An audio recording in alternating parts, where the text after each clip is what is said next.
তোর হাতির লাহান সেরি গাছে উঠছে। ও তন্নির মা, এই অলক্ষী মা কি নাম? গাছ টেনে নাম। নূরজাহান বেগম সারা উঠোনময় হাঁটলেন আর চেঁচামেচি করলেন। পৃথিবীর আয়তন বিশাল, আর সমগ্র পৃথিবীর সব দুশ্চিন্তা কেবল ওনার। বাড়ির বউটা মেয়েটাকে শাসন করে না, বাপে লাই দিয়ে মাথায় তুলেছে, তুলবেই তো, প্রথম সন্তান। আর মানুষের তো প্রথম সন্তান হয় না। বাইরে রোদের কারণে কিছু দেখা যায় না, অত কড়া রোদে শরীরের রং পুড়ে কয়লা হয়ে যাবে না। আজকে মেয়েকে দেখতে আসবে, অথচ মেয়ের কোনো খোঁজ খবর আছে? বাবা গো বাবা, ওনাকে যখন দেখতে গিয়েছিল উনি তো 3 দিন ঘর থেকেই বের হয়নি। বেলাহাজ বেসরম মাইয়া মানুষ।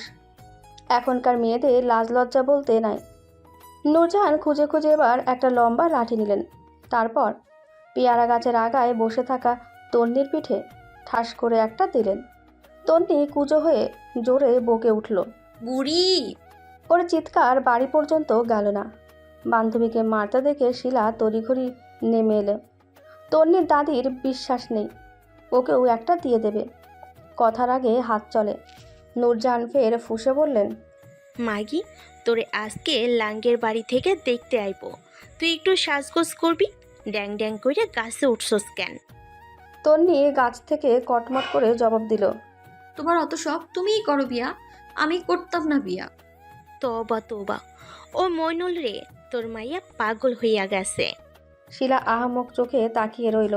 তারপর ওপরে তাকিয়ে চোখ ছোট ছোট করে বলল, তোর দাদি কেঁদে দিয়েছে। কি রে বুড়ি, এমন ছিসকাদুনি কেন? তন্নির দাদির গমন পথে চেয়ে রইল। পিঠটা জ্বলছে বেশ। বুড়ির হাতের এত জোর। বাড়ির বাম পাশে বিরাট পুকুর, শ্যাওলা পড়া সবুজ দিঘির জল, এক পাশে বেড়ে ওঠা কচুরিপানার স্তূপ, পুকুরের পাড় জুড়ে ফলের গাছগাছালির বাহার। সেখানে বেশ কয়েকটা পেয়ারা গাছও আছে। গরম পড়লেই ডাসা ডাসা পেয়ারায় গাছ ভরে যায়। এলাকার সারা মানুষ খেলেও শেষ হয় না। তন্নির পছন্দের ফল পেয়ারা। এই গাছটা একটু বেশি প্রিয় তার, আর তাই দিনের অর্ধেক সময় গাছেই কাটে তার। বাকি সময় অন্য গাছে উঠতে উঠতেই চলে যায়। সে নেমে এলো, বলল, এখন গিয়ে আব্বার কাছে আমার নামে বিচার দেবে? বুড়ি একটা ফাজিল শয়তান। তুই কি চিনিস এ মহিলা হাড়ে বজ্জাত? শিলা বুঝতে পেরেছে। এমনভাবে মাথা দোলালো দুপুর হয়ে এসেছে। দিঘির জলেও কড়া রোদের ছায়া পড়েছে। রোদের তোপে পাকা হলুদে ধানের শীষগুলো চকচক করছে। সে জিজ্ঞেস করলো, গোসল করবি না? আজ তোকে দেখতে আসবে। বিয়ের সাথে তন্নির ভালো লাগে না, তবুও সে হঠাৎ লজ্জা পেল। মৃদু স্বরে বলল, হ, তোকে সবার আগে আমার বিয়া হইব। আমার বিয়েও ঠিক। আয়, একসাথে সাঁতার কাটি। তুই গিয়ে জামা কাপড় নিয়ে আয়, আমিও আনি। শিলা চলে গেলেই তন্নি বাড়িতে ঢুকলো পা টিপে টিপে। আজকে আব্বা বাড়িতে। আম্মা সকাল থেকে রান্না বান্না করেছেন। তার ছোট বোনটার খোঁজ নেই। ওটা ওর মতোই বানর, সারা পাড়া চষে খায়। তন্নির হঠাৎ লাজ লজ্জা আকাশের সাথে মিশে গেছে। বাড়িটা একতলা, ছাদের ওপরে ছাদ, মোটে 5টা রুম সারা বাড়ি জুড়ে, মাঝখানে একটা উঠান। তন্নি নিজের ঘরে যাওয়ার আগে মইনুল ইসলামের ডাক শুনতে পেল। ওকে ডাকছে। তন্নি! ডাক শুনে তন্নি দাঁত কিরমির করল। হাতের বাম পাশে বাবা মায়ের ঘর, সেদিকে গেল চুপচাপ। আব্বার সামনে সে হইচই বেশি করে। এমনিতে অতি চঞ্চল কিশোর হিসেবে সারা গায়ে পরিচিত সে। গিয়ে দেখলো সেখানে নূরজাহান নিজেও দাঁড়িয়ে আছে। তন্নি বুঝতে পারল সবটা। মইনুল ইসলাম জিজ্ঞেস করলেন, আম্মাকে কি বলেছ? তন্নি দমে যাবার পাত্রী নয়। নূরজাহান শয়তানের মতন হাসছেন কাপড়ের আড়ালে, মুখ ঢেকেছেন আঁচল দিয়ে। তন্নি বলল, আজ বাদে কাল আমারে বিয়া দিবা। তোমার আম্মা আমারে পিঠে বাড়ি দিছে, ব্যথা পাই নাই আমি? আমি কি হাতি? তোমার আম্মা আমারে হাতি ডাকে। আমার জামাই যদি আমার পিঠ দেখে, দাগটা দেখবো না? মইনুল ইসলাম কেসে উঠলেন। মেয়েটা ওনার এত অবুঝ চঞ্চল, তবুও তিনি মাকে বললেন, আম্মা, তুমি আমার মেয়েটার সাথে এমন করো কেন? সব সময় দুজনে লেগে থাকো কেন? আসমা বেগম ঘরে এলেন। রান্না বান্না ঝামেলায় ওনার শরীর ঘেমে উঠেছে। পাক্কা গৃহিণীর রূপটা ওনার সাথে বেশ মানিয়ে যায়। গালগুলো আগুনের আছে লাল হয়ে আছে। বাম পাশের গালে কয়েকটা কালো ম্যাস্তা পড়েছে। তিনি হাত মুছতে মুছতে বললেন। ওরা দুইজন সতীন। তন্নি মুখ বাঁকালো। এখন কথা কও না কেন? বোবা হইছো শয়তান বুড়ি? নূরজাহান দাঁতে দাঁত চেপে চলে গেলেন। ফুসফুস করলেন। ঘর কেমনে করবি মাগি? হাওড়ি একদিক দিয়া নিব, আরেক দিক দিয়া বাইর করব। মা তন্নির দিকে এগিয়ে এলেন। মেয়ের মাথায় হাত বুলিয়ে বললেন। গোসল কর গিয়ে, একটু ক্রিম আর কাজল দিস চোখে। আমি তোর দাদিকে দিয়ে শাড়ি পাঠাচ্ছি। তন্নি কথা বলল না আর। মাথার বেনিটা হাত দিয়ে খেলতে খেলতে বের হলো। উঠানে নূরজাহান বসে আছেন মুখ গোমরা করে। ঠোঁটগুলো টকটকে লাল। গাল দুটো বয়সের ভারে কুঁচকে গেছে। সাদা শরীরের রং। একসময় ভীষণ রূপবতী ছিলেন বোঝাই যায়। তন্নি দেখতে দেখতে একবার ঠোঁট মুচড়ে দিল। নূরজাহান মুখ ফিরিয়ে নিলেন। তন্নি ঘরে এলো। গিয়ে আয়নার সামনে দাঁড়ালো। তাদের স্কুলে একটা ছেলে ছিল, নাম রবিউল। দেখতে হ্যান্ডসাম। ওর জামাইটা এমন হলেই হলো, নইলে তন্নি বিয়ে করবে না। গোসলের পর তখন বিকেল হয়েছে। তন্নি আর ঘর থেকে বের হয়নি। তার পরনে এখন সুতির কামিজ। একটু পর ছেলের বাড়ি থেকে মানুষ আসবে।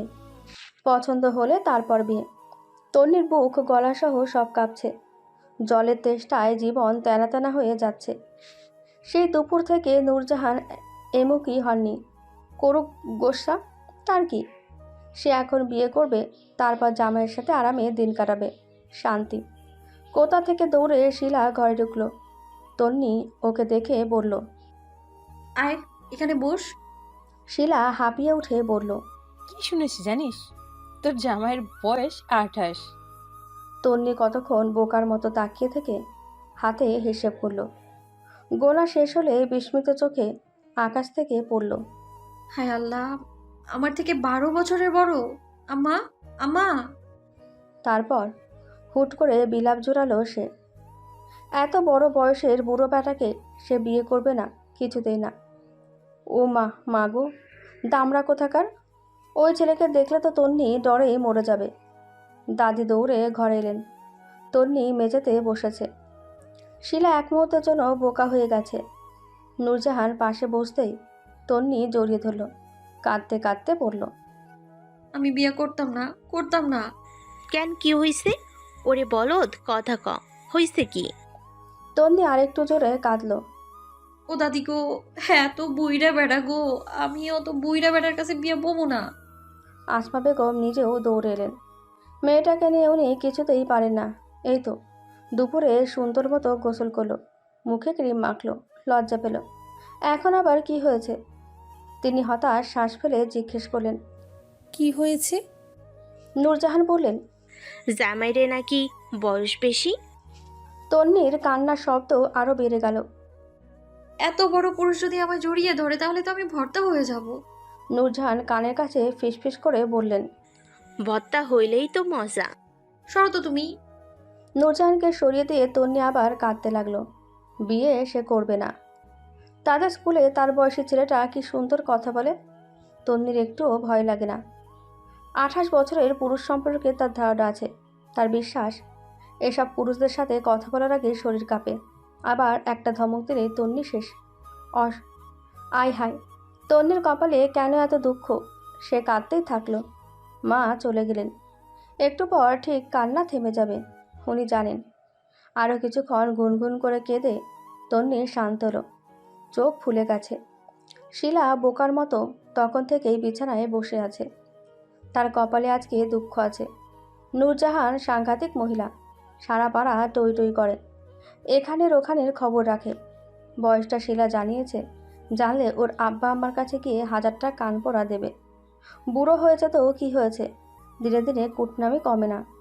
আর শুধু আজকেই না, শিলা গতকাল একটা কাণ্ড করেছে। সে বলেছিল সুন্দরী মেয়েদের জামাই হয় কালো। তারপর তন্নি সারাদিন বাইরের লাকড়ির ঘরের চাঙ্গে উঠে বসেছিল। মরে গেলেও কালো ছেলে সে বিয়ে করবে না। সারাদিন কিছু খায়নি। তারপর মইনুল ইসলাম এসে বললেন ছেলে সুন্দর, উনি নিজে দেখেছেন। সে কথা শোনার পর রাতে সেখান থেকে নেমেছে তন্নি। শিলার ভয় আরও বাড়ল। নূরজাহান নাতনির মাথায় হাত চালালেন, বললেন, ছোট ছেলেরা সোহাগ করতে জানে না, বয়স বেশি হইলেই সোহাগ পাবি বেশি। তন্নি ফুপিয়ে উঠে জিজ্ঞেস করলো, সোহাগ দিয়ে কি করব? ওরে পাগল মাইয়া, মানুষ তো জামাইরে সোহাগেই সুখী। পাগল সেরি, যাইবার কলপারে যা, একটু মুখটা ধুইয়াই, কাঁদলে চোখ মুখ সুন্দর হয় রে, তোর গালগুলা লাল হইছে। তন্নি ফোলা চোখ মুখ নিয়ে বাইরে কলপারে এলো। শিলার মন চাইছে এই মুহূর্তে অদৃশ্য হয়ে যেতে। পৃথিবীর বুকে একটা জাদু এই মুহূর্তে হলে মন্দ হয় না, কিন্তু সেটা সম্ভব না এখন। বিছানায় তুলে রাখা পাগুলো সে আরেকটু গুটিয়ে নিল। নূরজাহান উঠে এগিয়ে এলেন।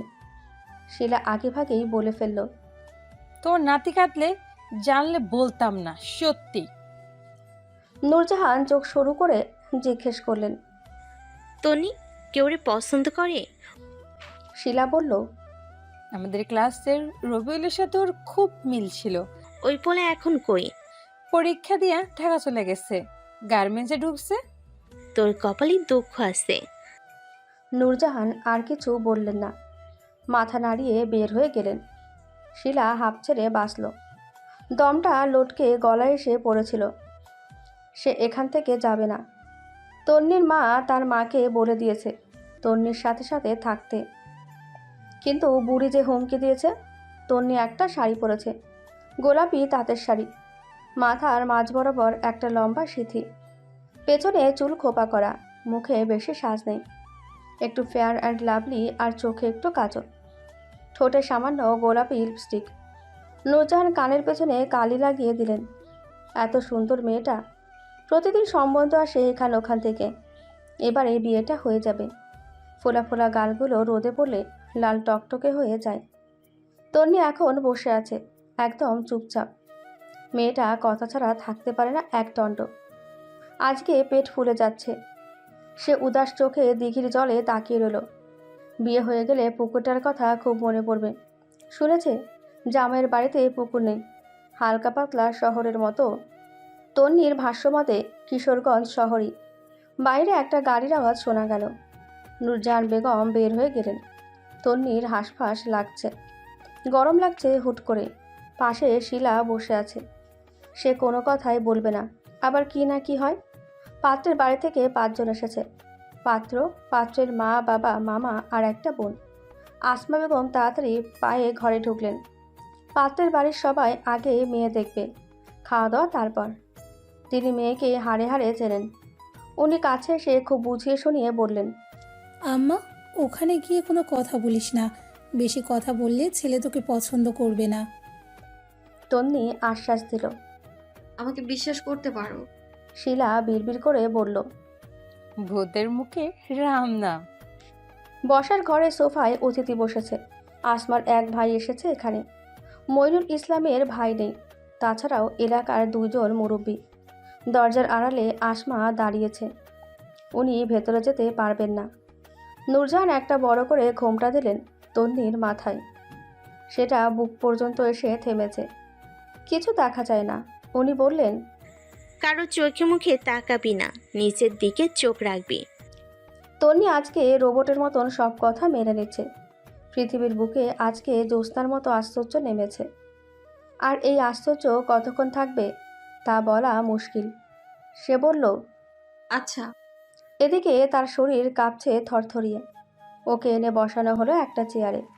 পাশে নূরজাহান দাঁড়িয়েছেন, কাঁধে হাত রেখে। তন্নি কিছুই দেখতে পাচ্ছে না। মোটা শাড়ি, কিন্তু নিচ দিয়ে সব দেখা যায়। সে দেখল তার বরাবর সামনে 2টি পা, কালো বুট পরা 2টি পা, আবার কালো প্যান্ট পরেছে। তন্নির বুক কাঁপছে। মোটা ধান গাছের মাথায় বাতাস লাগলে গাছটা যেভাবে দোলে, ঠিক সেভাবেই ওর পা কাঁপছে। মোটা ধান গাছের মাথায় বাতাস লাগলে গাছটা যেভাবে দোলে, ঠিক সেভাবেই ওর পা কাঁপছে। নূরজাহান ঘোমটা তুললেন। মেয়েটা নিচে তাকিয়ে, তারপর ওর মুখটা ঘুরিয়ে ফিরিয়ে দেখা হলো। তন্নি স্পষ্ট টের পাচ্ছে সামনের পুরুষটা ওকে খুঁটিয়ে খুঁটিয়ে দেখছে। একটা হাত থুতনিতে রেখে আঙুল বুলাচ্ছে থুতনিতে, ভীষণ দাম্ভিকতার সহিত। তারপর আবারও ঘোমটা টেনে দেওয়া হলো। ওর পাশে একটা মহিলা বসেছেন। তিনি নরম সুরে জিজ্ঞেস করলেন, তোমার নাম কি মা? কত শুদ্ধ ভাষা! বাপরে!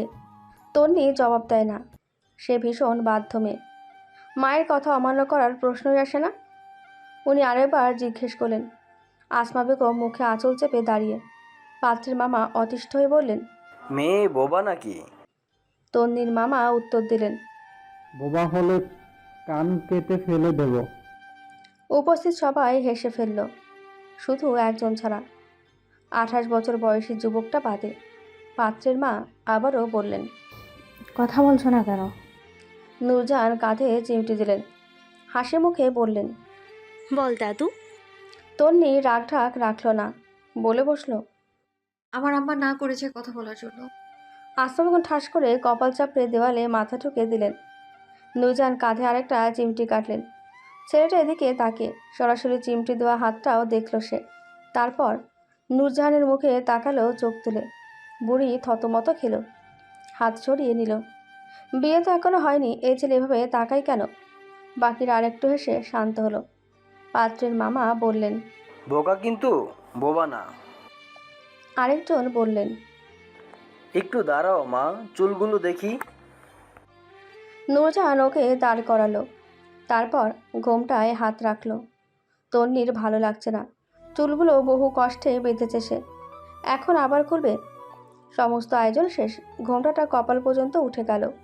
তার মধ্যে একটা হাড়হিম করা শীতল গম্ভীর কণ্ঠে সে ওর কর্ণকুহরে লাগলো। চুল দেখতে হবে না, আমার বউয়ের চুল আমি ব্যতীত অন্য কেউ দেখুক সেটা আমি চাচ্ছি না। তন্নির সারা শরীর বেয়ে স্রোত বয়ে গেল। সে 2 হাত খামচে ধরল শাড়িটা। পুরুষের গলা এত ভয়ানক কেন? কি আছে তন্নির কপালে? তারপর আর কেউ কোনো কথাই বলল না, বলেও অবশ্য লাভ হবে না। তারা একে অন্যের মুখ দেখে চুপ হয়ে গেলেন। একমাত্র ছেলে হতে মা বাবাও দ্বিমত করলেন না। ছেলে 1 নাম্বারের ঘাড়তারা, জেদি একরোখা। ঘাড়ের ওপরের একটা রগ তার সবসময়ই বাঁকা থাকে। কথা তো শোনেই না জীবনে। ঘরে ছেলের কথায় শেষ কথা।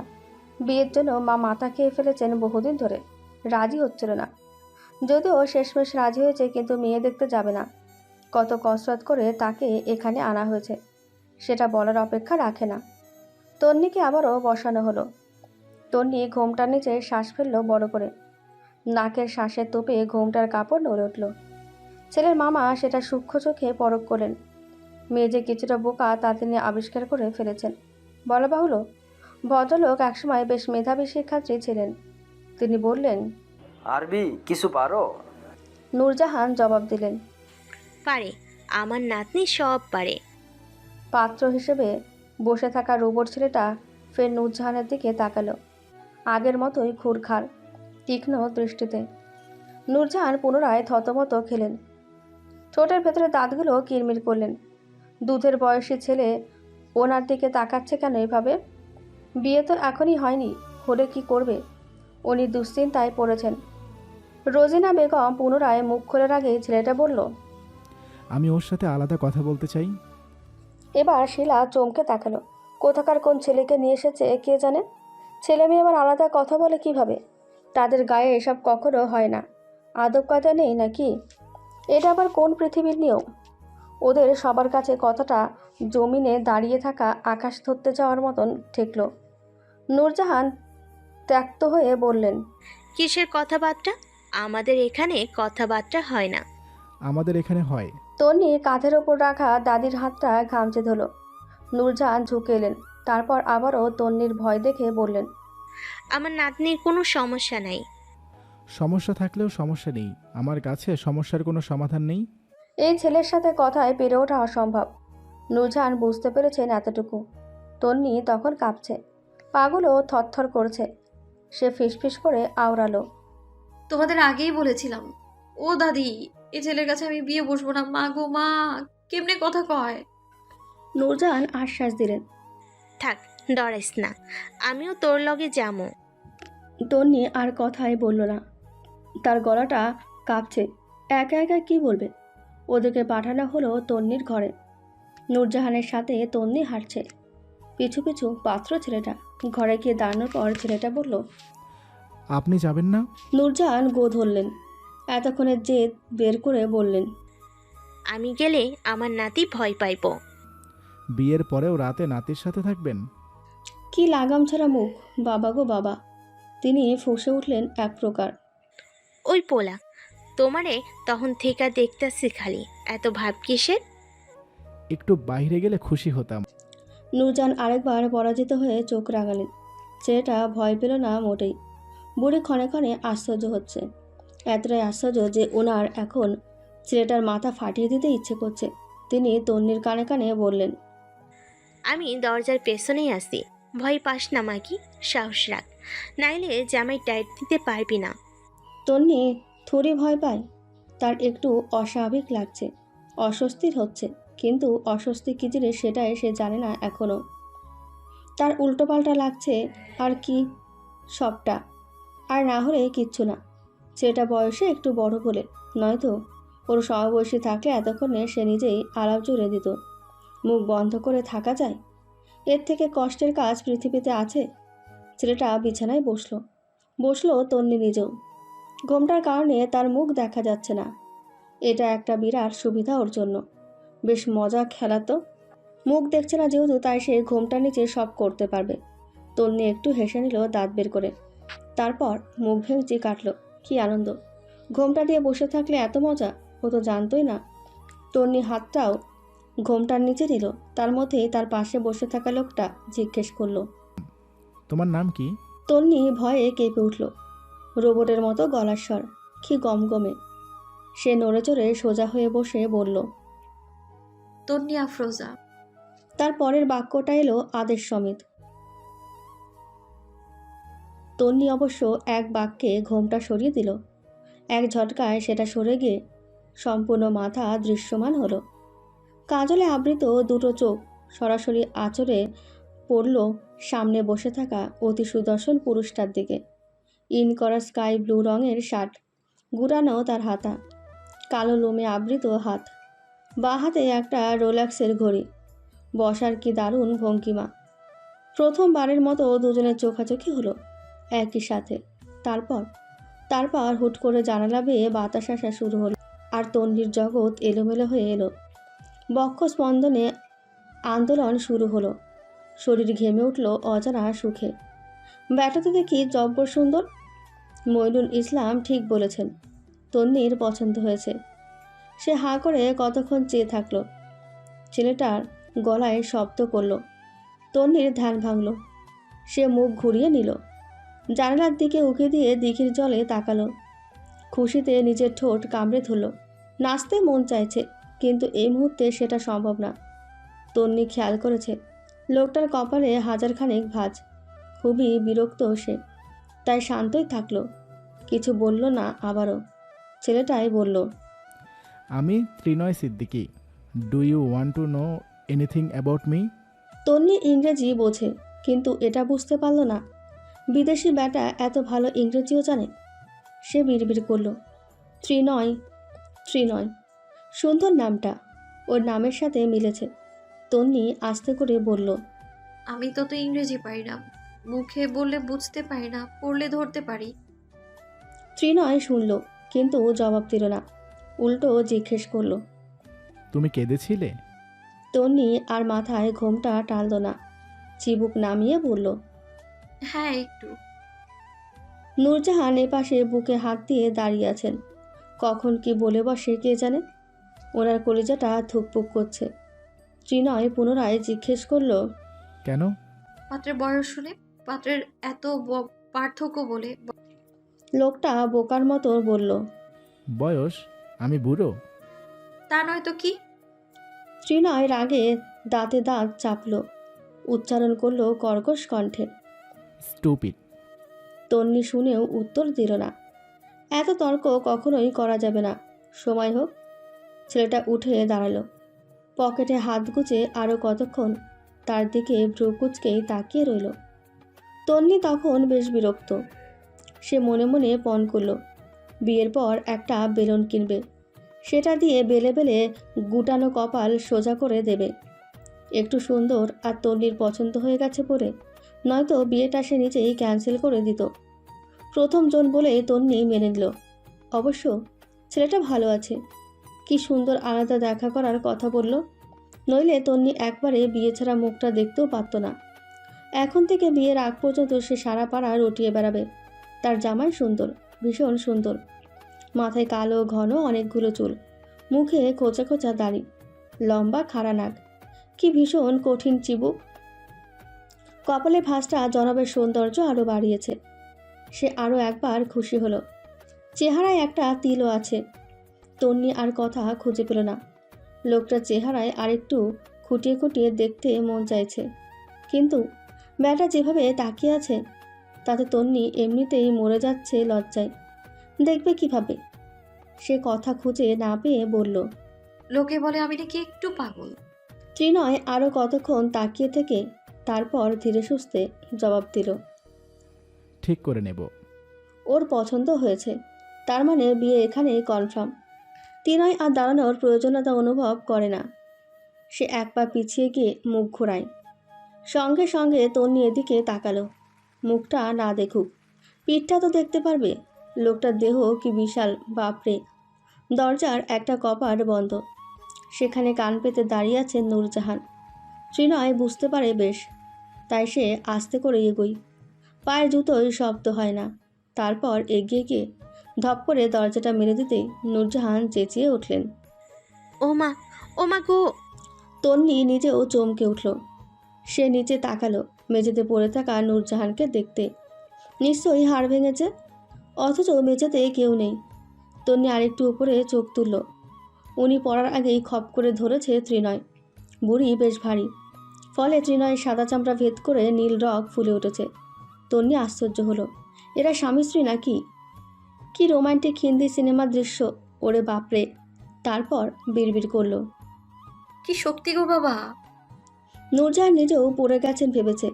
উনি পিটপিট করে চোখ মেললেন, কিছু একটা খামচে ধরলেন ত্রিনয়ের হাত। ওনার দিকে ভ্রু কুচকে তাকিয়ে। নূরজাহানের কাছে স্বামী সন্তান বাদে সবাই পরপুরুষ। তিনি নাক ছিটকে তুললেন, দ্বিগুণ জোরে চেঁচিয়ে উঠলেন, ধুর যা। মাঙ্কের নাতি স্যার আমারে মায়া দেখলি সুতে মন চাই। ত্রিনয় তন্নি হতভম্ব হলো। বুড়ি সোজা হয়ে দাঁড়িয়েছে।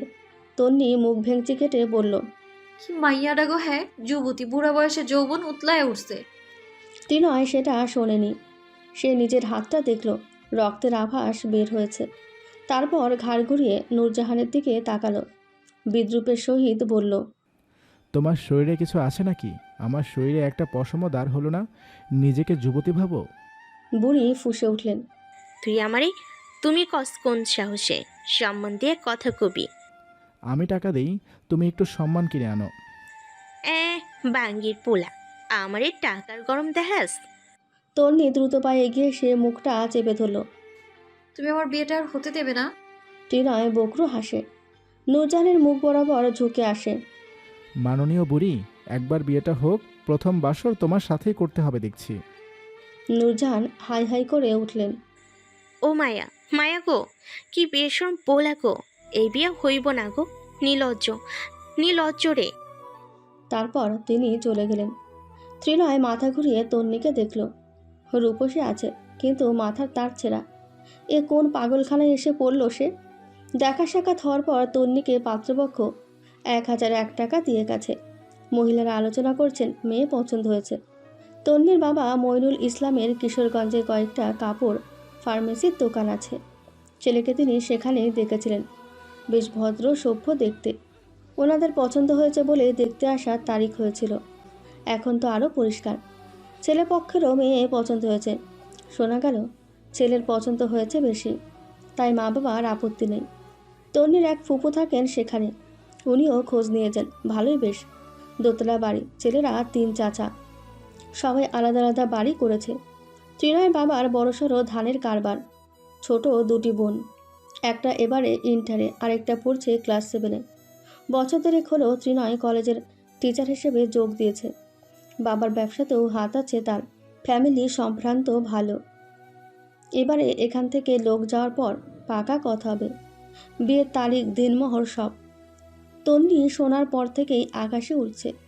শিলাদের বাড়ি থেকে ধরে আরও যত বান্ধবী তার ছিল সবাইকে বলে বেড়াচ্ছে তার জামাই শিক্ষক, দেখতে হ্যান্ডসাম। ওর পাগলামি দেখে নূরজাহান অতিষ্ঠ হয়ে উঠেছেন। তিনি শুধু বলছেন, বেডা মাস্টার, উল্টাপাল্টা কাজ করলেই মাইরা রাখবো না তোকে, সাবধানে থাকবি। তোর কাছ থেকে আমরা কয়েকটা টাকা দিত। তন্নি মুখ ভেঙচি কেটেছে।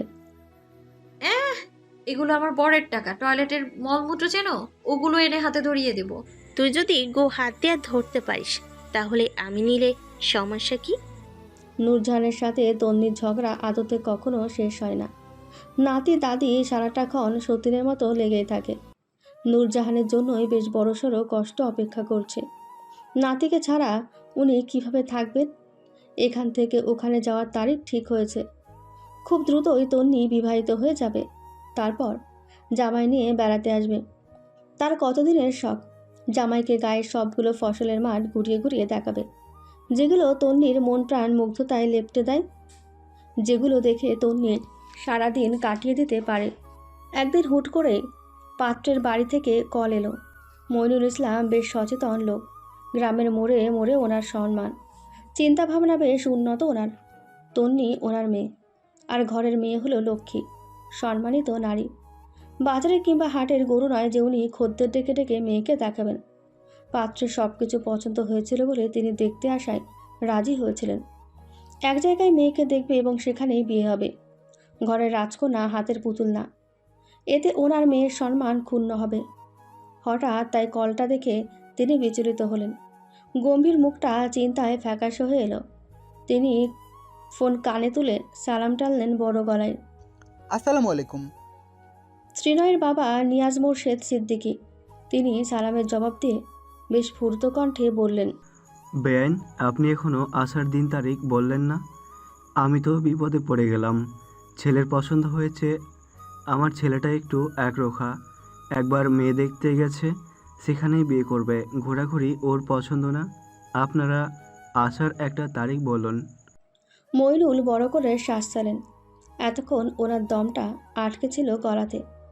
দুই পাশে ওনার দুইজন দাঁড়িয়ে, আসমা আর নূরজাহান।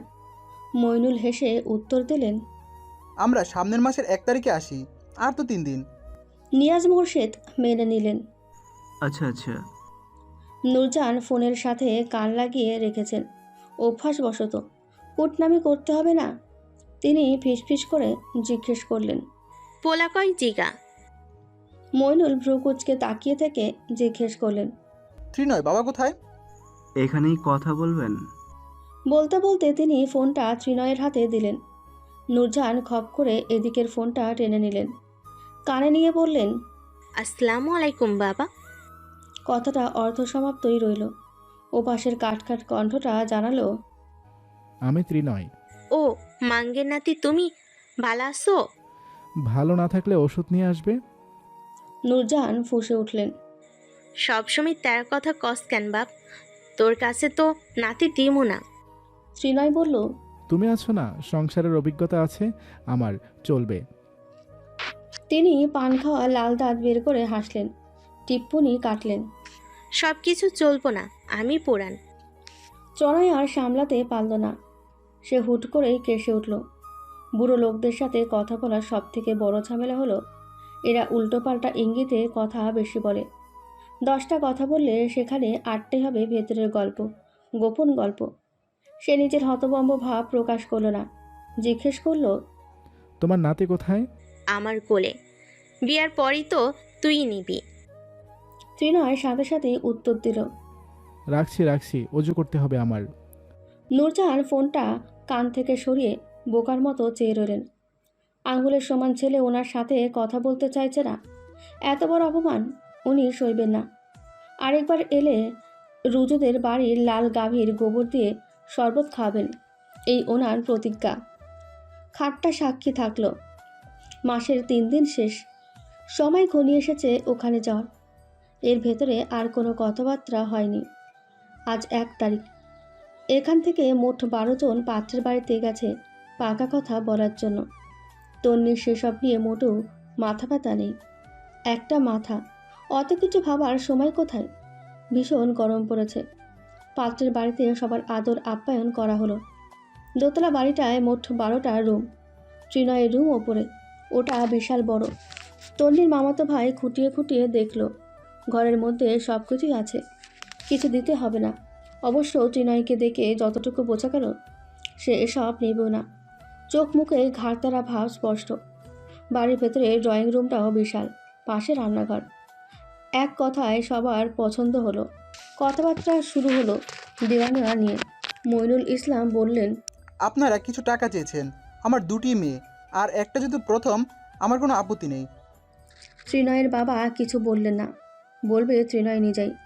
সে জিজ্ঞেস করলো, চাওয়া বলতে? মানে ঘরের কোনো জিনিসপত্র? ওনার কথা শেষ হলো না, তার আগেই ত্রিনয় ভীষণ রূঢ় বাক্যগুলো আওড়ালো। আমার ঘরে সব আছে, না থাকলেও নিজের স্ত্রীর যাবতীয় জিনিসপত্র এনে দেওয়ার সামর্থ্য আছে। আমাকে ছোটলোক প্রমাণ করবেন না। আপনার বাড়ির জিনিস আমার স্ত্রী ব্যবহার করবে, বিষয়টা আমার কাছে দৃষ্টিকটু। সকলে বেশ মুগ্ধ হলো, প্রশংসাও করল। মইনুল একটা জামাই খুঁজেছে, কথাবার্তায় রত্ন, শিক্ষিত। এখনের যুগে এমন ছেলে পাওয়া যায়? ওদের গ্রামের একটা মেয়েকেও কিছু ছাড়া তুলে দেওয়া হয়নি। অন্তত খাট, আলমারি, তোশক, ডাইনিং টেবিল এগুলো তো দিতে হয়। ত্রিনয় কিছু নেবে না, সে বিয়ের আগেই বাবা মাকে জানিয়েছে। কিছু নিয়ে বিয়ে করাতে চাইলে তোমার আব্বুকে কবর থেকে তুলে এনে করাও, আমার পক্ষে সম্ভব না। ত্রিনয়ের ফুপুটা একটু অন্যরকম, উনি রেগে আছেন। আরে বাবা, কিছু দিলে তো মেয়েরই থাকবে, ওনারা কি নিয়ে যাবেন নাকি? দৃষ্টিকটু। দৃষ্টিকটুর মানে বোঝে ছেলেটা। তারপর কথা হলো দেনমোহরের। তন্নিকে যাবতীয় গয়না এখনই দেওয়া হবে। আপাতত এই বাড়ির জন্য সিদ্দিক পরিবারের একমাত্র বসে, কোনো কিছুর অভাব নেই। গয়না গাটি সব ত্রিনয়ের মা দেবেন। বইয়ের জন্য শখ করে বানিয়েছেন তিনি। দেনমোহরের টাকা 1,10,000। এটা ত্রিনয় বিয়ের দিন দেবে, ব্যাস। কথাবার্তা এখানে শেষ। এবারের বিয়ের তারিখটাও ছেলে পছন্দ করবে। ত্রিনয় বলল, আপনার মেয়ের হাতে ফোন আছে? তনির মামাতো ভাই আরাব প্রকুজকে জিজ্ঞেস করলো। কেন? ত্রিনয় বেশ শান্ত স্বরে বলল, আমি কথা বলতে চাচ্ছি, ওর মতামত নেওয়াটা গুরুত্বপূর্ণ। বিয়ে জীবনে একবারই হয়। তন্নির হাতে ফোন নেই, ফোন তো কারোর হাতেই নেই। একটা ফোন আসমার হাতে, আরেকটা মইনুলের হাতে, তাও বাটন ফোন। স্মার্টফোনের প্রচলন এদিকটায় এখনও আসেনি। তিনি আসমার ফোনেই কল দিলেন। ছেলে বলেছে এখানে আর কথা নেই। রিসিভ হলে বললেন, তন্নির একটু দাও, ছেলে কথা বলবে। আসমা আশেপাশে তাকালেন। তন্নি ঘাট পাড়ে আছে। তিনি এগিয়ে যেতে যেতে সচেতন কণ্ঠে ফিসফিস করলেন, ছেলে সেদিনও মেয়ের সাথে আলাদা কথা বলল, আজকেও? মানুষ জানলে কি বলবে? আরে শহরের ছেলে, ওরা গ্রাম সম্পর্কে জানে, বাদ দাও। মেয়ে কোথায়? আপনার মেয়ে গাছে, দাঁড়ান। উনি ফোনটা হাতে চেপে ডাকলেন, তন্নি, কিরে তন্নি? তন্নি আম গাছের পাতা সরিয়ে উকি দিল। বলো। উনি ধমকে উঠলেন মৃদু স্বরে, ছেলে তোর সাথে কথা বলবে, নেমে আয় মা। পুকুরের সিঁড়িতে বসে কাপড় কাচ্ছেন নূরজাহান। উনি বুড়ো হলেও বেশ শৌখিন, শরীরে শক্তিও আছে। এখনও নিজের কাপড় নিজেই ধুয়ে দেন। তন্নি তড়িঘড়ি করে নামছে। নূরজাহান রোদের কারণে চোখ কুচকে বললেন, ছেলে খালি মেয়ের সাথে কথা কইবার চাই, ব্যাপারটা তো বুঝলাম না। আসমা শাশুড়ির সামনে কিছু বললেন না, তন্নির হাতে ফোন ধরিয়ে দিয়ে চলে গেলেন। নূরজাহান হাতের ইশারায় পাশে বসতে বলেন। তন্নি গিয়ে সেখানে বসল। কি ভীষণ অন্যরকম অনুভূতি, শরীরের অজানা কাঁপন, হাত পা ঠান্ডা হয়ে যাচ্ছে। অপর পাশের কণ্ঠটা ওকে জিজ্ঞেস করলো, আফরোজা? তন্নি মৃদুস্বরে বললেন, জি। তারপর ত্রিনয় আর সময় নেয় না, বলে, এখানে সবাই বিয়ের তারিখের জন্য বসে আছে, তুমি বলো একটা তারিখ যেদিন তুমি চাচ্ছ। নূরজাহান হেসে উঠলেন। কারণটা তন্নি বুঝল না বলেই বেশ আশ্চর্য হলো। তারপর উনি ফোনটা তন্নির কান থেকে কেড়ে নিলেন, বললেন, বুঝি, সব বুঝি। লুসামি সাইরা দাও। ঘরের গোলায় ধান থাকলে আস্তে ধীরে খাওয়া যায়, তাড়াতাড়ি খাইলে তাড়াতাড়ি শেষ। তন্নি মুখ বিকৃত করল। কি বলছে বুড়ি? ত্রিনয় অবশ্য বুঝতে পারল একটু, খাইসটা বুড়ি, ওর জীবনটা তামা করবে। সে বলল, আমার ধান আমার গোলা, আমি একদিনে খাই কিংবা 10 দিনে, তোমার কি? ভালো হ, তুই খালি আমার নাতির সাথে কথা কইবার চাস কেন? তোমার নাতি আমাকে একদিনেই কালো জাদু করেছে। রাতে স্বপ্নে দেখলাম। স্বপ্নে কি দেখলে? বুড়ি, শুধু অন্যদিকে যাও কেন? বুড়োর কথা মনে পড়ে নাকি? আমাকে বুড়োর জায়গায় বসাচ্ছ কেন? আমি তোমার প্রতি আগ্রহী নই। নূরজাহান হাই হাই করে উঠলেন। মরা স্বামী নিয়ে এমন কথা শোনা বাপ। ওনার লাগাম ছাড়া মুখটা আরেকটু ছুটে গেল। তোরা বেটা জাত আজীবন লুস্তা। রাখ রাখ, বালের পোলা পাইন। তন্নি 2 হাতে নিজের কান চেপে ধরল। ছি ছি, ওর মা নির্জত আর রইল না। ও খোদা, তুমি মাটি ফাঁক করো, তন্নি ঢুকে যা। নূরজাহান ফোনটা ওকে ধরিয়ে দিয়ে চলে গেলেন। তন্নি হাঁসফাঁস করে উঠল। আসলে ওই দাদি একটু। ত্রিনয় থামিয়ে দিল। বাদ দাও, যেটা জিজ্ঞেস করেছিলাম সেটার উত্তর দাও। তন্নি জোরে জোরে কথা বলছে, পানিতে পা দিয়ে ঢেউ তুলছে। বড়রা যা বলে তাই। তাহলে তোমাকে জিজ্ঞেস করতাম। তন্নি অনেকক্ষণ ভাবল, লোকটা এমন কেন? মেয়েদেরকে বুঝি লজ্জা পেতে নেই? এমন বিরাট ভরা গলার কণ্ঠস্বর শুনেই তো তার ভেতর তোলপাড় হয়ে যাচ্ছে। লজ্জায় মাটিতে মিশে যেতে মন চাইছে। গালগুলো লাল হয়ে যাচ্ছে। বিয়ের পর এক ঘরে থাকবে কিভাবে? হে আল্লাহ, তুমি একটু রহম করো। তন্নির মনে জোর দাও। তার হঠাৎ মনে পড়ল কয়েকদিন বাদে তার জন্মদিন। সে উৎফুল্ল হয়ে উঠল। এ মাসের 10 তারিখ আমার 17 বছর হবে, জন্মদিন। সেদিন রাখলে ভালো হবে। 17 বছর হলে বিয়ে পড়াবে কিভাবে? তন্নি বুঝতে পারল। উৎফুল্ল গলাটা একটু চুপসে গেল। আরে চিন্তা নেই, জন্ম নিবন্ধনে আমার 1 বছর বাড়িয়ে দেয়া। কত মেয়ের এভাবে বিয়ে হয়। ত্রিনয় মেনে নিল, সবাইকে কথাটা জানালো। তন্নির ভালো লাগা আরও বাড়ে।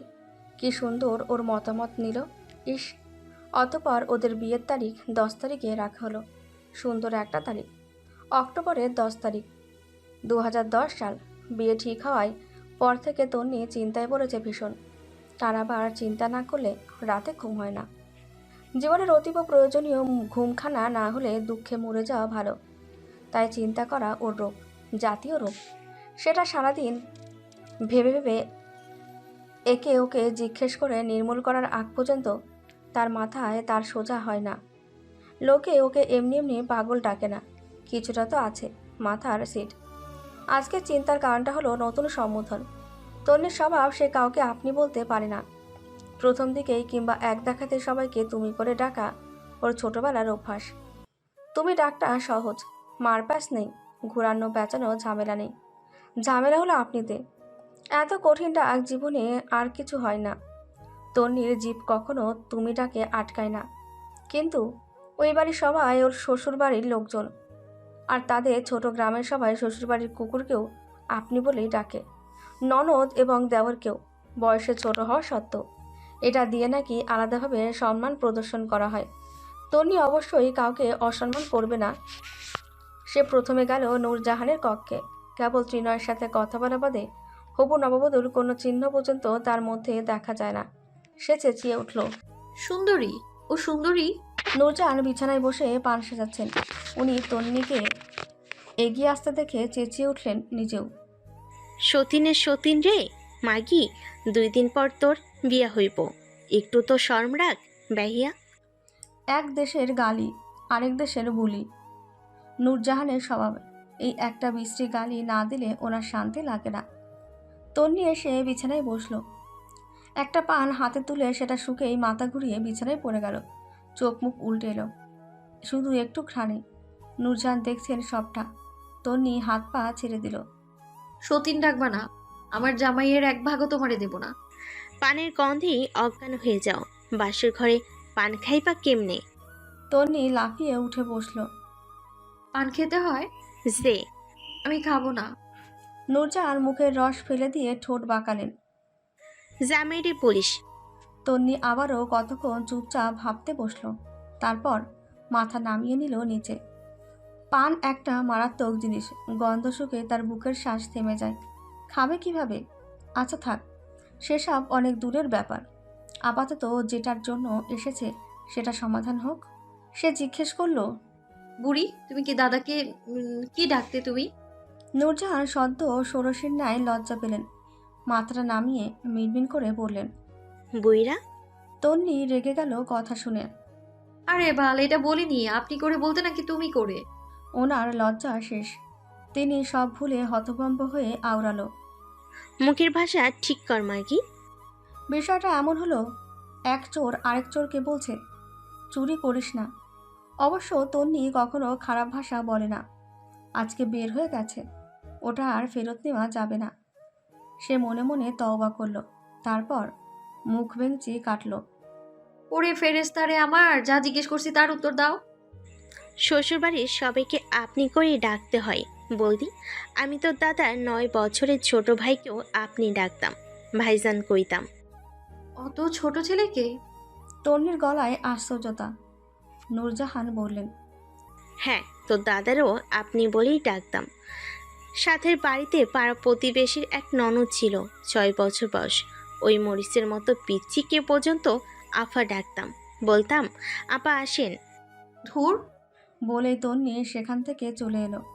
তার মাও আজীবন বাবাকে আপনি বলেই ডাকে। বাকি আছে এখন শিলা। তন্নি ডাকে, মোহনা। মোহনা এসে এক বাক্যে হাজির। ও আদেশ করলো, শিলাকে গিয়ে বলবি আপা ডাকে যা। শিলা এলো আরও 25 মিনিট পর। এখন তন্নির মুড চলে গেছে। রাগ এসে পড়েছে গায়ের আনাচে কানাচে। ওরা দুজন মিলে বসলো বিশাল জাম্বুরা গাছের শিকড়ে। বিশাল লম্বা লম্বা শিকড়গুলো ছড়িয়ে ছিটিয়ে আছে আশপাশ পর্যন্ত। শিলা জিজ্ঞেস করলো, ডাকলে কেন? তন্নি প্রশ্ন করলো উল্টে। তোদের তো বাগদান শেষ, তুই তোর জামাইরে কি বলে ডাকিস? বিনিময়ে শিলাও হঠাৎ লজ্জা পান। মুখটা নামিয়ে নিতেই তন্নি খাবলে ধরল।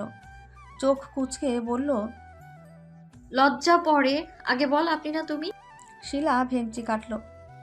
এইটা আবার জিজ্ঞেস করে কি আছে? আপনি করে ডাকি। শোন, আপনি ডাকে সম্মান বেশি। তাহলে কি তুমি ডাকে ভালোবাসা বেশি হয়? শিলা নিজেও উত্তরও জানে না। ওরা মূলত ঠিকঠাক কথাবার্তায় জানে না। তন্নি ঠিক করলো সে ওর বরকে জিজ্ঞেস করবে, তাহলেই হবে। ওনার অনেক বয়স, নিশ্চয়ই সব জানেন। তন্নি শিলার কাঁধে মাথা রাখল। ত্রিনয়ের কথা ভাবতে লজ্জায় লজ্জা লাগছে। ইস, কেমন অদ্ভুত অনুভূতি। সদ্য জন্মানো কচুরিপানার মতো তার অনুভূতি হাওয়ায় দোল খায়। তারপর বাতাসের তালে ছড়িয়ে পড়ে শরীরের আনাচে কানাচে। বেশি আলোড়ন সৃষ্টি হয় বুকটায়। হঠাৎ থেমে যায় সেটা। তন্নি হাসে, আস্তে করে বলে, আমার হবু জামাইটা খুব সুন্দর না রে শিলা?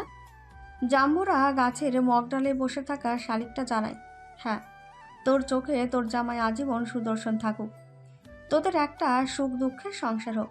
তারপর দিঘির শান্ত জলের ওপর বিশাল একটা কাঁঠাল পাতা পড়লে সেখানে ঢেউ ওঠে। সেই খেলার ঢেউ সারা দিঘি জুড়ে ছড়িয়ে যায় তন্নির ভালো লাগার মতো। বিয়ে কথাটার এত মাধুর্য কেন?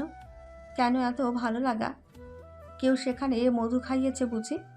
নাকি অপরিচিত দুটো আত্মা এক হয় বলেই এত মিষ্টতা সেখানে? বিয়ের বাকি মাত্র 10 দিন। মইনুল ইসলাম বিরাট বড় করে অনুষ্ঠান করবেন। প্রথম মেয়ে ওনার, ভীষণ শখের, অতি আদরের। বাড়ির সামনের অনেকটা জায়গা, পুকুরের পাড়েও বেশ খালি জমি পড়ে আছে। সেখানের এক জায়গায় স্টেজ করা হবে। আসমার ইচ্ছে ওনার মেয়ের বিয়েতে ছবি তোলা হবে। মইনুল ইসলাম তাই বাজারের একজন ফটোগ্রাফারকে বলে রেখেছেন, ক্যামেরা দিয়ে ছবি তোলা হবে। তিনি এখন এখানে সেখানে দাওয়াত করছেন। গ্রামের মুরব্বীদের সাথেও তো আলোচনা আছে। বিয়েতে তন্নির খালাতো ভাই বোন, ফুফাতো আর মামাতো ভাই বোন নাচবে। ওরা আসবে গায়ে হলুদের আগের দিন। মার্কেটে যাওয়া দরকার, কিন্তু তন্নি আজ পর্যন্ত কিশোরগঞ্জ সেভাবে যায়নি। গিয়েছে কিন্তু মার্কেটে করতে যায়নি। এখন তো আরও যেতে পারবে না। কেউ দেখে ফেললে ওখানের বলবে নতুন বউ বাজারে এসেছে। মান সম্মানের একটা ব্যাপার আছে। আসমা কল দিয়েছেন নিজের ভাইয়ের বউদেরকে, ওরাই করুক গায়ে হলুদের মার্কেট। কিন্তু বেঁকে বসেছে তন্নি, সে যাবে। তার গায়ে হলুদের শাড়ি গহনা সে নিজ হাতে কিনবে। বিয়েটা তো তার। ত্রিনয় বলেছে, সব তোমার ইচ্ছে মতোই হবে। এখানে আর কোনো কথা আছে? উঠোনে সবাই বসা। তন্নির বোন মোহনা পাথরের গুটি দিয়ে খেলছে। আসমা বেগম তরকারি করছেন। নূরজাহান বসে বসে কুলোর চাল খুঁটিয়ে খুঁটিয়ে দেখছেন। শিলা আর তন্নি বয়ামের আচার খাচ্ছে। তার বায়না শুনে নূরজাহান মুখ বাঁকালেন। এমনিতেই নাচনে বুড়ি। আরও দাও ঢোলের বাড়ি। জামাইটাও বুঝছে না, নইলে তোরে মাথায় তুলতো নালো। তন্নি আচার খাওয়া রেখে ক্ষিপ্ত চোখে তাকালো। বিয়া আমার, জামাই আমার, তোমার অত মাথা ব্যথা কেন? আমিই যাব। জীবনে দেখছস কোনো বউ নিজের গায়ে হলুদের মার্কেট নিজে করে? এই গ্রামের কেউ গেছে আজ পর্যন্ত? কেউ না যাক, আমি যাব। যেতে না দিলে বিয়ের দিন লুকিয়ে বসে থাকবো। বাকিরা নীরব শ্রোতা সেজেছে। তন্নি ভীষণ জেদি ছোট থেকেই, যা বলে তাই। আসমা রেগে যাচ্ছে। বিয়ে ঠিক হলে মেয়েরা বাড়ি থেকে বের হয় না। মেয়েটা কেন বুঝতে চাইছে না? তিনি হাতের টমেটোটা রেখে দিলেন, মুখ ঘুরিয়ে বসলেন ওর দিকে। একপাশে বসে খাতায় মেহমানদের নাম লিখছেন মইনুল। তন্নি শোন, বিয়ে ঠিক হয়ে গেলে মেয়েদেরকে বাড়ি থেকে বের হতে হয় না। আর তুই যে ওখানে যাবি, জামাইয়ের বাড়ি সবার আনাগোনা কিশোরগঞ্জ জুড়ে, তোকে দেখে ফেললে। তন্নি এক বাক্যে বলল। বোরকা পরে যাব, দেখলেও চিনবে না। মইনুল কাজে মনোযোগ দিতে পারছেন না। তিনি অতিষ্ঠ হয়ে উঠলেন। তন্নির মা রাখো একটু। তুই যা মা, তোর বড় মামিকে আর শিলাকে নিয়ে যা, আম্মা যাবে। নুরজাহান উত্তর দেওয়ার আগেই তন্নি ফুঁসে উঠল। তোমার মাকে নেব না, বুড়ি বজ্জাত একটা, সব লন্ডভন্ড করে দেবে। তোর সাথে যাওয়ার জন্য আমি কান্তাছি নাকি? যা যা, বিয়ে আমারও হয়েছিল। নূরজাহান বেগম বেশ অভিনয় জানেন, না যাক, করুক অভিনয়। তন্নি সেখান থেকে উঠে পড়ল। শিলার হাত ধরে ঘরের দিকে পা বাড়াতেই তিনি আঁচলে মুখ ঢেকে নিলেন, ফুপিয়ে উঠলেন। আমার কি কেউ আছে? আমার কেউ নাই। তন্নি জায়গায় থেমে গেল। ভীষণ দূরে কোথাও বিদ্যুৎ চমকানোর মতন ওর মুখটা চমকালো। কাঁদছে কেন? মইনুল আশ্চর্য হয়ে জিজ্ঞেস করল। কাঁদো কেন আম্মা? 50টা বছরের বেশি হয়েছে সংসার করি, তোর বাপ কোনোদিন কোনখানে নিয়ে যায় নাই, তুইও যাস নাই। আজকে বলি একটু, আর তোর মায়া আমাকে দেখতেই পায় না। তন্নি এগিয়ে এলো, বুঝেছে ব্যাপারটা। মহিলার ইগো আছে। বাপ গো! সে কেটে রাখা একটা টমেটোর কুচি মুখে নিয়ে বলল। কাঁদো কেন? বললেই তো হয়, আমিও যাব। তুই কথা কস না মাকি, একটা শয়তান পয়দা করছো আমার বইয়ে। আসমা আড়ালে ভেঙচি কাটলেন। এত খাসটা মানুষ হয়, তাও বয়স্ক? মইনুল মেয়ের দিকে তাকালেন, তারপর কাছে ডাকলেন। তন্নি গিয়ে বসলো। উনি কানের কাছে ফিসফিস করলেন। বয়স্ক মানুষ আমার কোনোদিন মার্কেটে যায়নি, তোকে কিন্তু আদর করে। তন্নি যা একটু নিয়ে, আম্মা মন খারাপ করলে তোর বিয়েতে আমি শান্তি পাবো না। তন্নির নাকের পাটা ফুলে উঠল রাগে। কেঁদে মামলা জিতে ফেলেছে। সে উঠে দাঁড়িয়ে নূরজাহানের কাছে এলো।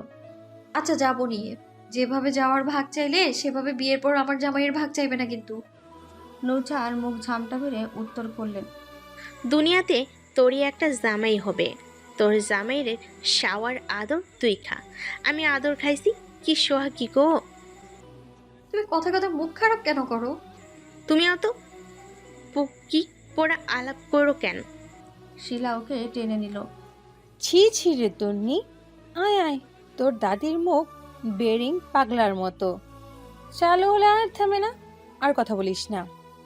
তন্নি হাতটা ছাড়িয়ে নিল, শুনিয়ে শুনিয়ে বলল। একবার বিয়ে হোক, তোমার তোমার সামনে জামাইয়ের আদর খাবো, দেখবা আর জ্বলবা। নূরজাহান নিজেও বললেন। যা যা, পাঠার মতন চেহারা। আদর আদর করব, আরো কত কি করব, পিটিয়ে সোজা বানাবে তোর মতো পাগলে। আসমা বললেন।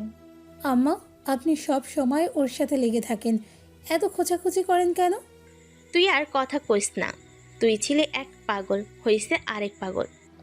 আসমা আর কথা বললেন না। যত বয়স হচ্ছে তত মতিছাড়া হচ্ছে, হুঁশজ্ঞান হারিয়ে ফেলছে, যা মন চায় তাই বলে। তন্নি তো মাঝে মধ্যে কান দিয়ে ধোয়া বের হয়। এত খারাপ, এত ভয়ঙ্কর মুখের ভাষা। তন্নির মন চায় বধির হয়ে যেতে, তারপর ঘর দোর ছেড়ে বেরিয়ে পড়তে অদূরে। লোকে বলে বোবার শত্রু নেই। তন্নির মতে বধিরের কোনো শত্রু নেই। না শুনলে জবাব দেওয়ার প্রশ্নই আসে না, শুনলে তো আরও ঝামেলা। কিছু বলাও যায় না, সহাও যায় না। তাই বধির হওয়া ভালো।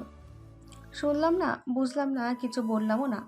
তন্নির হলুদ সন্ধ্যা, পেছনে বেশ বড় করে নাম টানানো হয়েছে। স্টেজে আগামীকাল বর বসবে। আজকে রাতটার জন্য এখানে সম্পূর্ণ হবে গায়ে হলুদ। সামনে অনেকটা উন্মুক্ত জায়গা, চারদিকে মাগরিবের আজান পড়ছে, বউকে সাজানো হচ্ছে। সেখানে শিলা আর তন্নির কাজের মহলের সবাই। তন্নির ফুফাতো ভাই 2 জন, ফাহিম, ফয়সাল, একটা ফুফাতো বোন ফারজানা, ছোট ফুপির 2 মেয়ে, আনিকা, আকসা, মামাতো ভাই আরাফ, সাগর, 2টো বোন তমা, ঝুমা, আরও খালাতো বোনেরা আছে। ওরা বিয়ে খেয়ে সবাই চলে যাবে। সবগুলো শহরের বাসিন্দা। তাদের নাকি গ্রাম ভালো লাগে না। তন্নির ভাষায় সবগুলো ক্ষেত। এরা কি বুঝবে গ্রামের সৌন্দর্য? বলদ ছেলে মেয়ে। তন্নি সাজ পাগল। সে খুব সাজবে বিয়েতে। গায়ে হলুদের শাড়িটা ওর কলা পাতা রঙের। ছোট মামি বরাবর বলেছেন হলুদ শাড়ি নেওয়ার কথা। তন্নি নেবে না। বাকিরা নিক হলুদ শাড়ি, ওকে একটু অন্যরকম লাগতে হবে তো। সে নতুন বউ না, তাকে অবশ্যই সবার থেকে আলাদা লাগতে হবে। সাদা ফুটফুটে শরীরে কলাপাতা রঙের সুতির শাড়িটা দূর থেকে চকমক করছে। ফাহিম, ফয়সাল দুজনে গিয়ে লাল গোলাপ আর গাঁদা ফুল এনেছে। তমা সেগুলো দিয়ে মালা বানিয়েছে সুন্দর করে। কানে, গলায়, হাতে, মাথায় কাঁচা ফুলের গহনা, ঠোঁটে টকটকে লাল লিপস্টিক, চোখ ভর্তি কালো কাজল। আনিকা শহরের জিনিসপত্র দিয়ে ওকে সাজিয়েছে। গালগুলো এমনিতেই লাল, সেখানে আরেকটু ব্রাশ মাখায় টুকটুক করছে। সারা ঘর উজ্জ্বল তন্নির সাজের কারণে। যেই দেখছে সেই বারবার মাশাল্লাহ বলছে। নূরজাহান দূর থেকে নাতনির হাসি মুখটা দেখলেন, তারপর চোখ দুটো লুকিয়ে নিলেন আঁচলের তলায়। পুতুলটা ঘরে না থাকলে সারা বাড়ি আন্ধার হয়ে যাবে। কে খাবে গাছের ফল ফাকর? তিনি সেখানে দাঁড়ান না। ওনাকে দেখলে তন্নি কেঁদে ফেলতে পারে। সাগরের হাতে স্মার্টফোন। সে এসে দাঁড়িয়ে বলল, তোর একটা ছবি তুলি, ভালো হয়ে বস। মামাতো বোনেরা বিভিন্ন স্টাইল শিখিয়ে দিল। তন্নি হেসে হেসে ছবি তুলল। আয়নায় সে নিজেকে দেখে নিজেই মুগ্ধ হয়ে যাচ্ছে। ত্রিনয় দেখলে খুব খুশি হতো। তন্নিকে আজ সত্যি সত্যি সুন্দর লাগছে। অপরূপ চাঁদের রূপদার, অঢেল সৌন্দর্য, টানা আঁখি, গোলাপি ঠোঁট, হালকা ফোলা ফোলা গাল, হরিণীর ব্যাকুল নজর, চোখের পাপড়িগুলো ঘন, বেশ লম্বা চুল। গ্রামের মেয়েদের আজ যাই হোক চুল লম্বা থাকে। ওকে বাইরে নিতে হবে। নিয়ম অনুসারে কোণে বিয়ের আগের দিন থেকে নিজের ছায় পা দিতে পারবে না, অর্থাৎ ওকে কোলে করে নিতে হবে। ছেলেদের মধ্যে সব থেকে বড় আরাফ। ওকে ডাকা হলো। আরাফ ঘরে এসে থমকে দাঁড়ালো, তারপর বুকে হাত দিয়ে বলল, তোকে পরীর মতো লাগছে তন্নি। ত্রিনয় সিদ্দিকী তোকে এখন দেখলে নিশ্চিত মরে যেত। তন্নি বলল, তোমার কাছে তো ফোন আছে, ওনাকে একটা ভিডিও কল দাও। সবাই হেসে ফেলল। সাগর জানালো সে ছবি দিয়ে দেবে, ওখানেই দেখতে পারবে। আরাফ কোলে নেবে না, থাকুক গ্রামের নিয়ম। ছেলে হয়ে মেয়েকে কোলে নেবে কিভাবে? তার যুক্তির কাছে কারো কথা টিকল না। তন্নিকে তাই হেঁটে হেঁটে যেতে হলো। মেয়েরা মাথার ওপর ওড়না ধরেছে, লাল ওড়না। তারপর সেখানে বেশ অনেকক্ষণ ধরে ছবি তোলা হলো। বাকি সব মেয়েরা ভারী সাজগোজের সাথে হলুদ শাড়ি পরেছে। ওদের গায়ে আর্টিফিশিয়াল ফুলের গয়না। সবাই তন্নির সাথে বসে বসে ছবি তুলল। এবারে গায়ে হলুদের পালা। বড়রা একে একে ওকে হলুদ ছুঁয়ে দিল। তন্নি বেশ হাসছে। সাদা গালগুলো হলুদের ছোঁয়ায় হলুদ হয়ে গেছে। মা বাবা যখন এলো তখন সব নীরব। আশেপাশে কোথাও নূরজাহান নেই। ওনাকে অনেকক্ষণ ধরে দেখা যাচ্ছে না। তন্নি আসমা আর মইনুলের চেহারা দেখে কেঁদে ফেলল। সাজগোজ নষ্ট হয়ে যায় বলে বেশি কাঁদল না। সব কিছু থমথম করছে। ফয়সাল গিয়ে কোথা থেকে টেনে নূরজাহানকে নিয়ে এলো। উনি এসে দাঁড়িয়েই ছোটদের মতো হাউমাউ করে কেঁদে দিলেন। বাকিরা স্তব্ধ হয়ে গেছে। সব উল্লাসে হঠাৎ বাধা পড়ল। আনন্দের রেশটা আর নেই। তন্নি শব্দ করে কেঁদে উঠল নিজেও। দাদিকে কাছে ডাকলো 2 হাতে। তিনি এগিয়ে গিয়ে তন্নিকে জড়িয়ে ধরলেন। কাঁদতে কাঁদতে বললেন, বু, আমার বুবু, তোর স্যার আমি কেমনি থাকবো? ও মইনুল রে, আমার পুতুলটারে তুই আটকা, আমার পুতুল। দূর থেকে জড়িয়ে রাখা দুজনকে কি ভীষণ সুন্দর দেখায়, লিখে বর্ণনা করা যায় না। প্রচলিত একটা বহুল ব্যবহৃত বাক্য আছে, সন্তান হয় পেট থেকে, নাতি হয় কলিজার থেকে। কি অপরূপ উপমা। তন্নির শরীরটা ভীষণ কাঁপে। নূরজাহানের কান্না দেখে তার ভয় লাগে। বিয়ে কি এতটাই ভয়ের? কি আছে বিয়েতে? তন্নি আরও জোরে কাঁদল। কান্নার কারণে সে কথা বলতে পারছে না, কিন্তু তার হঠাৎ কেন কান্না পাচ্ছে সেটাই সে বুঝতে পারছে না। বুকটা কেমন চিড়ে যাচ্ছে হঠাৎ করে। সব কিছু অসহ্য লাগছে। সে টেনে টেনে গয়না খুলে ফেলতে চাইল, তার আগেই ওদেরকে আলাদা করে নিল সবাই। মেয়েটা ছটফট করছে এক প্রকার। নূরজাহানকে ঘরে নিয়ে এলো মহিলারা। তন্নির কাজিনটা বলল,